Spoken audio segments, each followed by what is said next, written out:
Shalom, salam sejahtera dalam kasih Tuhan kita Yesus Kristus. Senang menemui Anda pada program Bible Talks by GBI, sebuah kanal resmi dari Sinode GBI untuk menjawab pertanyaan-pertanyaan yang datang dari pejabat dan juga jemaat GBI serta non-GBI. Pertanyaan itu datang dari Bapak Pendeta Arius Girsang dari NTT. Dia bertanya mengenai perbedaan jiwa dengan roh. Apakah manusia itu terdiri dari tiga, tubuh, jiwa, dan roh? Kalau kita melihat di dalam kajian non-Alkitab atau sekuler, tentu misalnya seperti psikologi atau ilmu psikologi tidak mengakui apa yang disebut dengan roh. Sehingga ilmu psikologi atau yang disebut bukan ilmu jiwa ya, sudah direvisi sekarang. Istilah psikologi itu adalah ilmu yang pelajari soal proses mental. Tapi kalau kita melihat dalam Alkitab pun tidak ada jawaban sederhana untuk pertanyaan ini, karena kata jiwa dan roh itu dalam bahasa aslinya itu dipakai dalam berbagai konteks yang berbeda. Nah, tapi apa itu jiwa? Jiwa itu dalam bahasa Ibrani yaitu nepes ya. Nepes itu ditemukan lebih dari 780 kali dalam Perjanjian Lama. Nah, maka King James Version sendiri menggunakan 28 kata yang berbeda untuk menerjemahkan istilah aslinya ini. Karena itu nepes itu, atau ketika alam menghembuskan napasnya, nepesnya itu berbicara soal kehidupan ya. Tetapi sebenarnya pemakaian yang lebih luas, termasuk juga kepada binatang, itu dipakai kata nefes ya.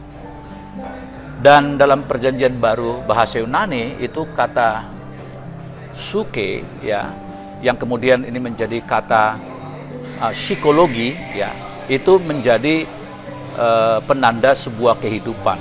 Maka beberapa penggunaan kata nefes atau jiwa dalam kitab suci, misalnya jiwa itu adalah berbicara tentang orang atau person itu sendiri ya. Maka ketika Nabi Yehezekiel misalnya mengatakan bahwa jiwa atau orang itu berdosa akan pasti mati, Yesekiel 3:18 ayat 20. Petrus juga mengatakan bahwa 8 jiwa diselamatkan pada air zaman Nuh, itu mengacu kepada kitab Keluaran, itu mengacu kepada 1 Petrus pasal 3:20, itu mau mengatakan soal jumlah orang yang diselamatkan. Kemudian jiwa juga berbicara tentang hidup itu sendiri. Dalam beberapa konteks jiwa hanya mengacu kepada kehidupan biologis, semacam kehidupan yang lebih bersifat umum, bisa kepada manusia dan hewan.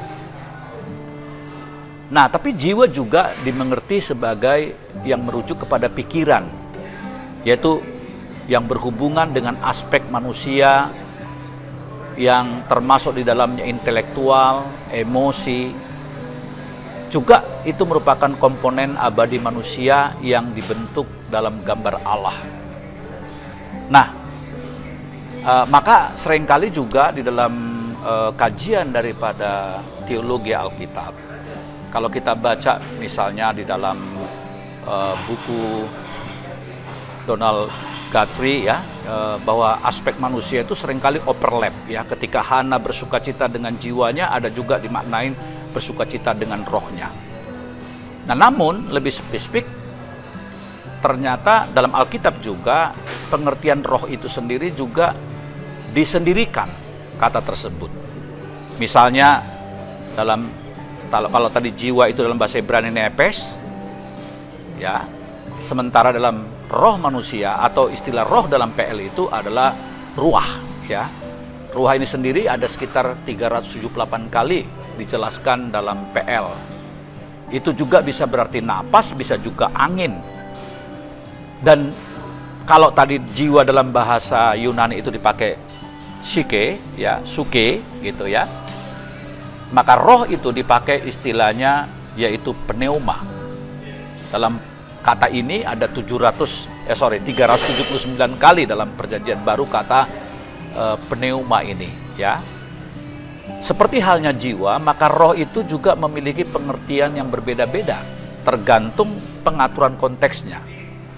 Jadi roh itu bisa mengacu pada udara yang kita hirup atau angin, juga bisa menunjukkan kepada nafas seseorang. Ya. Karena itu, roh itu juga adalah merujuk kepada menggambarkan makhluk non-fisik. Kadang-kadang juga bisa menggambarkan sifat makhluk non-materi, ya, misalnya Tuhan. Dan Allah itu esensinya adalah roh. Yohanes 4 ayat 24. Ini menggambarkan bahwa penggunaan daripada pneuma itu bisa juga diberikan kepada penggambaran yang bukan makhluk fisik atau materi. Ya. Nah, jadi roh itu bisa merujuk kepada seseorang. Kadang-kadang itu juga digunakan bentuk kiasan sebagai menggambarkan diri orang tersebut.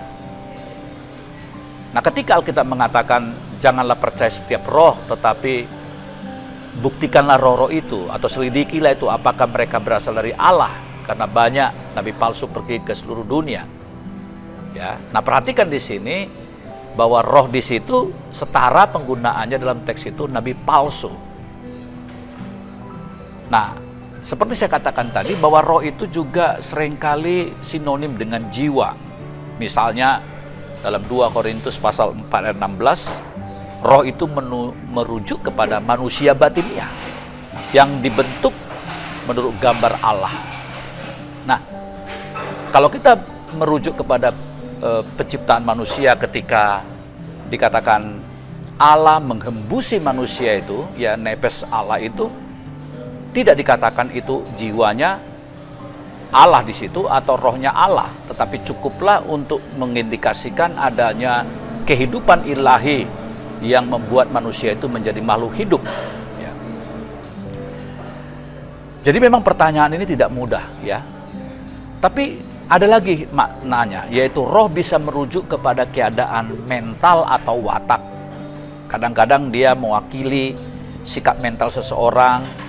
Ya, makanya dalam 2 Timotius 1 ayat 7 dikatakan oleh Paulus istilah roh ketakutan.